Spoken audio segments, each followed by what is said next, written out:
தர்ப்பணம் என்றால் என்ன? அமாவாசை நாட்களில் நம் முன்னோர்களுக்கு தர்ப்பணம் கொடுப்பார்கள் என்பது நம் அனைவருக்கும் தெரியும். தை அமாவாசை, ஆடி அமாவாசை மற்றும் புரட்டாசி அமாவாசை நாட்களில் இறந்த நம் முன்னோர்களுக்கு தர்ப்பணம் கொடுக்க காசி, ராமேஸ்வரம் போன்ற தீர்த்த தலங்களுக்கு செல்வார்கள். நீர்நிலைகளில் பித்ருக்களுக்கு தர்ப்பணம் கொடுத்து வழிபடுவார்கள்.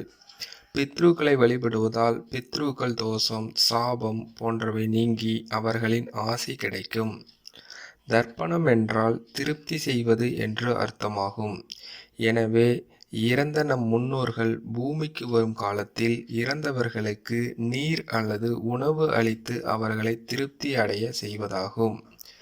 அமாவாசை தினத்தில் பித்ருக்கள் பிதுர்லோகத்தில் இருந்து பூலோகத்திற்கு வருவார்கள் என்று கூறப்படுகிறது. எனவே அமாவாசை நாட்களில் இறந்த நம் முன்னோர்களை வழிபடுவதன் மூலம் அவர்களின் ஆசி கிடைக்கும் என்பது ஐதீகம். தர்ப்பணம் செய்யும்போது நீரை 2 உள்ளங்கைகளால் எடுத்துக்கொண்டு ஆதித்யா தர்ப்பயாமி என்று கூறி கீழே விட வேண்டும். குறிப்பாக கருப்பு எள் கலந்த நீர் பயன்படுத்துவது இறந்தவர்களின் தாகத்தையும் பசியையும் போக்குவதாக கூறப்படுகிறது. தர்ப்பணம் செய்து முடித்த பிறகு வீட்டில் இலை போட்டு முன்னோர்களுக்கு படையலிட்டு காகத்திற்கு சாதம் வைத்து வழிபடுவார்கள். மேலும் பசுமாட்டிற்கு அகத்திக்கீரை மற்றும் அரிசி கலந்த உணவுகளை கொடுப்பார்கள். இவை அனைத்துமே தர்ப்பணத்தில் அடங்கும்.